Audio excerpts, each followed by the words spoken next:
네, YFM 91.3MHz 서대문 공동체 라디오 서대문 역사의 기행입니다. 여러분은 이제 3부 시간이고요. 우리가 지난 시간에 했었던 얘기는 신통개발 시대에 우리가 되살피는 서대문의 초기 주거전용 아파트 이야기를 한번 해보겠다. 네. 얘기를 지난 시간부터 했었고 오늘 이제 두 번째 시간. 네, 오늘 두 번째 시간이고 아파트가 욕망의 대상이 아니던 시절도 있었고 네. 그 시절 서대문이 아파트의 천국이었다. 약간 네. 이게 김현욱 시장이 네. 이렇게 관두지 않았으면 제가 살았던 관악구에도 그런 아파트들이 왔을 거다. 그렇죠, 그렇죠. 네. 근데 너무 일찍 관두는 바람에 서대문구에서 시작해서 네. 커지지 않았다. 시민 아파트에 좌절되는 바람에 네. 그리고 이제 서대문에 그러니까 우리나라에 처음 생긴 그 주거 전용 아파트 가운데 이제 서대문 충정로에 네. 네, 그 개명 아파트가 있었다. 네. 그 말씀드렸고 오늘 이제 두 번째 시간으로 이제 그 시민 아파트 시대 직전에 이제 서민 아파트 시대가 있거든요. 네. 그 시절 이야기를 이제 60년대 한 초중반 이야기, 네네. 한 후반까지도 갈 수도 있는데 오늘 앞에 이야기들이 길었기 때문에 제가 그 재밌는 통계 하나를 봤어요. 1961년 현재로 서울의 그 주택 양식 네. 여러 주거 양식들 있잖아요. 이게 총 그 가구 수가 26만여 호가 되는데 서울에. 네, 26만 호 집수죠. 그러니까 집수. 예. 네. 그게 뭐 이제 예를 들면 이제 2층이면은 1층에도 한 호, 2층에도 한 호 이렇게 해서 이제 다 통계를 낸 거예요. 한식, 그러니까 와가, 초가, 기타 뭔지 모르겠는데 한식이 60.8%. 네, 그러니까 그때까지만 해도 이게 주종이었다라는 거고. 이제 현대식 이게 이제 양옥을 말하는 거였겠죠. 네네. 네, 이게 9.3%. 진짜 적었구나. 네. 외식 일본식집 네. 많이 있잖아요. 있죠. 네, 지금 군산 가면은 많죠. 네, 군산에도 있고 6.7%. 그렇게 많지는 않았어요. 생각보다 많이 없어졌던가. 네. 제 느낌으로도 이거보다 더 많았을 것 같은데. 그러니까. 네. 그래서 이거 세 개를 합치면은 이게 주종인데 76.8%예요. 그럼 나머지 한 24%, 23~24% 정도가 네. 이제 어떻게 이어지느냐? 연립 3.2%, 연립. 네. 겸용주택 이게 이제 주상복합인 거 맞죠? 그런 거 이제 작은 그러니까 이게 일본 1층의 가게 네, 뭐 그 드라마 보면은 네. 1층에 식당하고 2층에는 집주인이 살고 네, 약간 이런 그런 집들. 거. 네. 그런 게 2.2%. 아파트 아파트. 0.1%. 야. 그래서 요거 합치면 이제 한 5점 몇 % 돼요. 그러면 네. 이제 한 82% 넘어가거든요. 그렇죠. 자, 나머지 17에서 18%는 뭐였을까요? 그러게요. 뭔가요, 진짜? 그냥 놀랐습니다. 뭐요? 서울입니다. 네. 초가집 같은 건 아니에요. 초가집 설마 초과는 아까 한식에 그렇지. 한식에 들어가니까. 뭐야, 그러면 진짜? 판잣집 11%. 그것도 11%예요. 그러니까 나머지 한 6~7%는 또 다른 거였다는 거예요. 네. 천막. 천막. 네. 토굴. 네. 그리고 뭔지 알 수 없는데 기타. 이렇게 있습니다. 나 어렸을 때 토굴에 사는 사람도 있었어, 진짜. 그래요? 저는 그 정도까지. 관악구니까. 네. 관악구여서 여기 약간 산동네 가면 그런 식의 집에 사시는 분들이 있었어요. 저는 판잣집은 판잣집도 봤습니다. 있었죠. 산에 가면 있었죠. 당연히 이제 예를 들면 달동네라고 하는 데는 기본은 판잣집이었고, 근데 판잣집 중에서도 그 와중에서도 더 가난한 사람들은 판잣집이 없어서, 예를 들면 이제 뭐 그 토굴처럼 돼 있는 산 속에 들어가서 약간 그 느낌으로 사는 집이 있었어요. 네. 그러니까 판잣집, 천막, 토굴, 기타가 한 17~18% 됐던 거예요. 그러니까 이게 참 서울. 네. 네. 61년입니다. 61년. 네.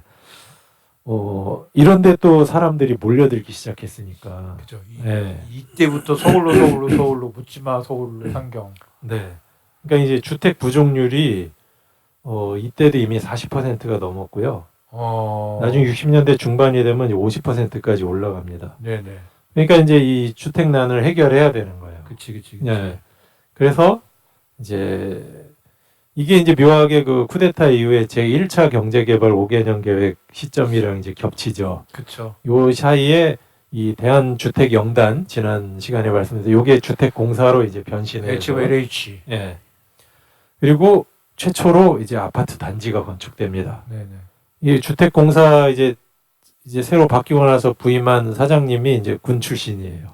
네. 다 군 출신이었죠. 네. 과감히 첫 프로젝트를 벌이죠. 그래서 마포 지금 그 도화동에 네. 공덕역 아래 가면 지금 그 재건축한 단지가 있습니다. 그 마포 아파트 10개 동 642가구 네, 대단지를 이때 이제 세우게 됩니다. 이때 62년 12월 1일에 박정희 국가재건 최고의 의장 대신 내각 수반이 직접 참석해서 박정희 의장의 치사를 대독을 합니다. 이게 굉장히 큰 이벤트였던 거예요. 국가적으로. 그러니까 이게 그 지난 시간에 그 좀 먼저 생긴 아파트들 말씀도 드렸지만 대규모 단지로서는 이게 최고입니다. 그러네요. 최초. 그리고 이거는 그 서민 아파트라고 보긴 좀 어려운. 그리고 심지어 위에서 보면 이렇게 Y자 모양으로 설계가 되어 있고요. 약간 그 장미 아파트 느낌. 네.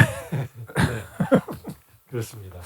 현재 이게 마포 삼성 아파트입니다. 1994년에 재건축이 됐고 그 개명 아파트에 재건축된 그 충정로 현대 아파트가 최초의 재건축 아파트라고 그랬잖아요. 그렇죠. 요게 최초의 재건축 아파트 단지입니다. 네. 마포 삼성 아파트. 근데 이거 원래 이 땅이 마포 형무소의 노역장 채소밭 땅이었대요. 근데 이걸 국유지.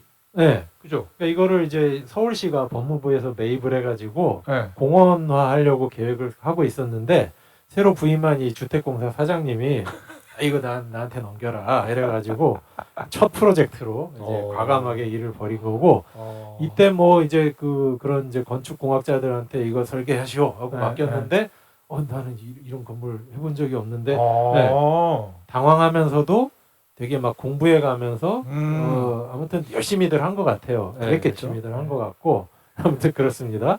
그리고 요거가 세워진 이후 이제 본격적으로 아파트 공급책으로 이제 지원책들을 많이 마련을 하게 됩니다. 그래서 67년에 되면 이제 한국주택금고법이라는 걸 만들어서 이게 나중에 주택은행이 되는 거예요. 한국주택은행.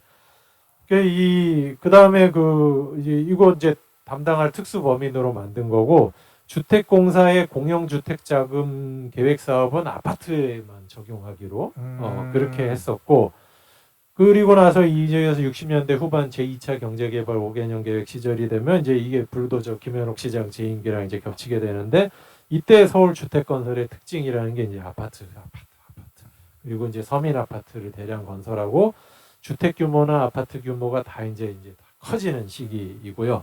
어쨌든 지금 상경하는 사람들, 서울 그 지방에서 서울로 상경하는 사람들을 어떻게 다 수용을 해야 되니까. 맞습니다.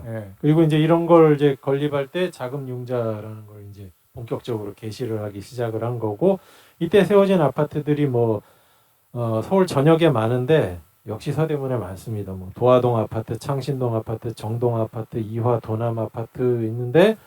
뭐 동대문 아파트도 있고, 근데 이제 서대문에만 이제 홍제 아파트, 연희동 아파트, 문화촌 아파트, 이건 또 단지였어요. 문화촌 아파트, 인왕 아파트, 뭐 이런 것들이 이제 한 해 막 생기는 거예요. 그랬고, 그랬는데도 불구하고 서울 주택 부족률이 60년대 초보다도 더 올라갔다. 사람들이 엄청나게 몰려왔던 얘기죠. 그러니까 서울 인구가 60년에 240만이었는데 65년이 되면 340만이. 그러니까 이렇게 지금처럼 뭐 소위 말하는 뭐 1년에 한 50만 원은 지어야 그렇죠. 때로 맞출 수 있는 정도 수준으로 그러니까 감당이 안 됐던 거예요. 그러니까 아파트라는 게 좀 부득이한 결론이었겠구나 싶은 생각도 들기도 하고 아무튼 뭐 그렇습니다. 그런데 이제 우리가 이제 궁금한 거는 아파트가 왜 이렇게 말하자면 이제 뭐 효율적인 주거 방식으로 이해된 거는 뭐 이해할 수 있겠는데 그렇죠. 지금까지 굉장히 효율성을 살리기 위해서 그냥 아파트를 서민 아파트라는 이름으로 지으고 그러니까 여기까지도 고민은 뭐냐면은 뭐 단독주택이나 뭐 이런 거에 비해서 썩 좋은 집은 아니야. 그냥 근데 다만 효율성을 늘려야 되니까 어쩔 수 없이 위로 올리면서 사람들을 많이 집어넣기 위한. 그렇죠. 그리고 그 당시만 해도 우리 주거라고 했을 때 이제 기본적인 사고가 어찌됐건 좁으나마 마당 같은 게 있어야 되고 이런 거기 때문에 지난 시간에 말씀드렸던 그 개명 아파트 말고 저쪽에 그 고대 쪽에 생겼던 네. 그 아파트 경우는 그 1층에 입주한 사람들이 그 1층 앞쪽 땅을 자기의 땅이라고. 마치 자기네 텃밭인 것처럼 막 거기에 개조하고 막 그래서 실제로 문제가 생기기도 했었다고 들으시는 그러거든요. 분들은 네. 뭐 다 아시긴 하겠지만 혹시나 해서 제가 드리는 말씀인데 물론 아파트는 다 이렇게 n분의 1입니다. 자기 앞에는 자기 땅이 없어요. 아니라 네. 전체 그게 그냥 n분의 1로 가지는 겁니다. 그냥. 네. 그러니까 그때까지만 해도 뭐 신식 주택이니까 들어가긴 들어가지만 이게 뭐가 좀 이상해 이렇게 생각했던 거죠 사람들은. 그렇죠, 그렇죠. 그러니까 효율적이라는 거는 뭐 그 다음부터 어떻게든 그런 인식이 자리가 잡혔겠구나 싶긴 한데 이게 왜 더 말하자면 세련되고 더 고급스러운 주거 형태로 인식되게 되었는가 이게 이제 궁금한 거잖아요. 그렇죠. 근데 이거는 좀 이때 이제 그 군사혁명 그 군사반란 이후에 소위 혁명 과업으로 수행된 측면에서 이유를 하나 찾아볼 수 있을 것 같아요. 그래요? 그러니까 아까 그 주택공사 만들면서 첫 프로젝트로 네, 뭐 네, 했고 그 국가재건 최고회의 의장이 치사까지 뭐 했다고 그랬잖아요. 네. 이때 이 박정희의 이 멘트들을 보면 이게 아파트라는 게 어떤 과업 차원에서 우리 사회에 진행이 되었구나라는 걸 알 수가 있습니다. 그게 뭐냐면 박정희가 재밌는 얘기를 합니다. 이제까지 우리나라의 의식주 생활은 너무나도 비경제적이고 비합리적인 면이 많았다. 그래서 생활혁명이 절실히 요청된다. 이거는 뭐 전두환 대통령 전두환 때까지도 계속 얘기는 합니다. 네. 네. 그러니까 이제 이 현대적 시설을 완전히 갖춘 마포 아파트의 준공은 이러한 생활혁명을 가져오는데 한 계기가 될 수 있다는 것이 커다란 의의다. 우리나라 구례의 고식적이고 봉건적인 생활 양식에서 탈피하여 현대적인 집단 공동 생활 양식을 취함으로써 경제적인 면으로나 시간적인 면으로 대단한 절감을 가져와 국민 생활과 문화의 향상을 이룩할 것을 믿어 의심치 않는다. 인구의 과도한 도시 집중화는 주택난과 더불어 택지 가격의 양등을 초래하는 것이 오늘의 필연적인 추세인 만큼 이에 해결을 위해서 앞으로 공간을 이용하는 이러한 고층 아파트 주택의 건립이 절대적으로 요청되는 바이다. 그래서 결국은 이게 뭐냐면 그 군사정부에 의해서 추진된 일종의 어떻게 보면 강제적이고 획일적으로 추진된 서구식 근대화 프로젝트의 하나였던 거죠. 그러네. 아파트라는 것이. 그러니까 여기서 생활혁명이라고 하는 건 아무튼 전통사회의 생활 모습을 다 내다버리고 그렇죠. 서구식으로 변신하는 것이 생활혁명이다. 그리고 서구식 생활혁명의 그 기본 골자에 그 있는 주거 방식에는 이 아파트가 있어야 한다라는 거고, 그 다음에 이제 효율성, 고밀 개발을 위한 이제 공간의 효율적 이용. 요게 이제 아파트에, 그러니까 처음에 이제 어떤 현실적 필요에 의해서 지어졌다고는 하더라도 그게 사람들에게 이제 다가가는 이미지였다라는 거죠. 이제 서구적이고 네. 이게 현대적이고, 그러니까 이런 건축물. 네. 이런 건축물에 사는 것이야말로 진정한 문화인의 삶이다. 뭐 이런 식의 강요된 근대화 프로젝트로서의 아파트라는 게 이게 오늘날 우리 한국 사회의 아파트 이미지를 만든 어떤 첫 그림이었을 수 있겠다 이런 생각이 들고, 이게 어떻게 보면 그 욕망의 대상으로서의 그 아파트 열풍의 어떤 기원적인 모습 아니겠는가 이런 생각이 좀 들어요. 그래서 이제 어떻게 보면 이제 사실은 서구 사람들은 별로 그렇게 살지 않는데, 그러니까 실제로 보면 그렇게 살지 않아요. 네. 그리고 그 시절을 살아오셨던 어른들이 이제 현대에 와서 유럽이나 이런 데를 가보시면 깜짝깜짝 놀죠. 에이 우리나라만 못하네 오히려 이런 생각을 하시고 오는 경우들이 있거든요. 그러니까 옛날 우리나라 사람들에게 강제된 그 서구의 이미지라는 건 정말 그 다 피가 번쩍하고 되게 반짝반짝하고, 신화처럼 느껴지는. 다들 엄청 맞아요. 자연과 거의 괴리된 상태로 막 그치. 굉장히 깔끔 청결하게 살아가고 그치. 뭐 이런 그림들을 가지셨던 것 같아요. 근데 그런 그림들을 가지게 하는데 이 아파트가 한 몫을 한 거고, 그러니까 정작 서구식 현대화를 추구했는데 열심히 서구식 현대화, 서구식 편리성, 서구식 효율주의 이런 주거 방식의 상징으로서 아파트를 추구했는데 막상 서구와는 다른 결과가 초래되는 그러니까요. 그런 기현상이 여기서부터 뭔가 그 기원을 찾을 수가 있겠구나 이런 생각을 좀 하게 되는 부분이 있습니다. 뭐 시간이 흐르고 흘러가지고 많이 갔는데 또 좀 더 얘기하실 거예요. 예. 짧게. 서대문에 이때 이제 그 몇 개 아파트들이 계속 생겼다고 그랬잖아요. 네네. 아까 예. 홍제, 연희동, 문화촌, 인왕. 예. 네. 요 네 개가 차례로 1965년에 홍제, 66년에 연희동, 네. 67년에 문화촌, 네. 68년에 인왕 아파트. 네. 다 늦가을에. 네. 늦가을에. 그러니까 1년에 하나씩. 네. 1년에 하나씩 서대문에 생긴 거예요. 근데 여기 중에 지금 남아 있는 게 이제 홍제 아파트가 홍제 남아 아파트 있고, 남아 있죠. 예. 네. 인왕 아파트가 남아 있습니다. 네. 예. 그리고 홍제 아파트는 이제 한 동짜리인데 지금도 여전히 그 모습 그대로 남아 있고요. 요 아파트들 이 네 군데에 대한 이야기들, 그 다음에 이제 그 각각의 그 아파트들이 어떤 특성을 가지고 있었는가, 요거 이제 자세하게는 이제 다음 주에 한번 말씀을 드리겠고, 일단 하나 말씀드려야 될 건 이제 여기서 문화촌 아파트, 네. 67년에 세워진 네. 문화촌 아파트의 경우에 조금 전에 말씀드렸던 네. 그 중에 서구식 근대화 프로젝트, 이 상징이라는 게 너무 잘 드러나는 게 이 주택공사에서 만든 그 홍보 전단 그 문구가 있어요. 네. 여기 타이틀이 이겁니다. 새 시대의 문화생활은 아파트에서. 참 전형적인. 할부로 살 수 있는 여러분의 보금자리. 할부. 뭐 지금은 아파트 다 그렇게 살지 누가 뭐 할부 아니게 뭐. 그래서 여기에 주된 홍보 내용이 그거예요. 이게 이제 이제 건평 10평에 온돌방 2개, 부엌 발코니 또는 창고, 수세식 변기와 샤워 시설을 갖춘 화장실 등으로 구성되어 있어서 10평인데 그게 다 있을 정도면은 네, 소단위 가족의 어. 간편한 문화생활에 대단히 좋습니다. 살림을 그리고- 많이 집어넣지는 네, 못하겠구나. 그리고 개별 계단으로 드러나들게 되어 있어서 일상생활에 프라이버시가 절대 보장됩니다. 야. 그러니까 소단위 가족, 그렇지. 문화생활, 네. 프라이버시.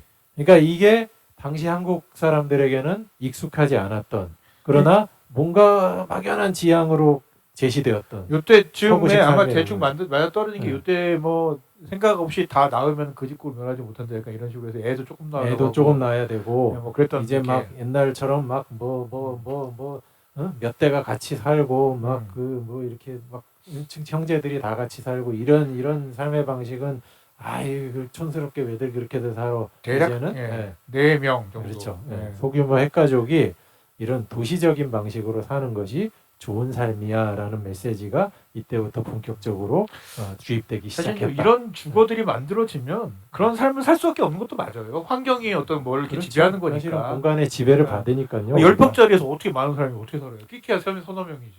그러니까 사실은 시골에서 내가 부자는 아니었어도 마당에서 뭐도 키우고 이랬던 사람들의 입장에서 보면 서울 갔다더니 이런 집에 살아? 아마 이렇게 생각했을 수도 있을 거예요. 알겠습니다. 네. 자, 진짜 이제 마무리를 지어야 될 시간이라서 자, 마무리 노래는 우리가 아까 노래 뭐 듣기로 했죠? 저기 뭐야? 이게 그 버디 홀리를 추모하면서 만든 노래라고 그랬잖아요. 네네. 예, 이 노래가. 그 버디 홀리 노래를 하나 들어보시죠. 네. That Will Be the Day라는 아주 초기 로큰롤 네. 곡입니다. 네. 예, 들으시면서 저희는 서대문 역사기행은 오늘 마치도록 하겠습니다. 황원이었고요. 네, 박정수였습니다. 감사합니다.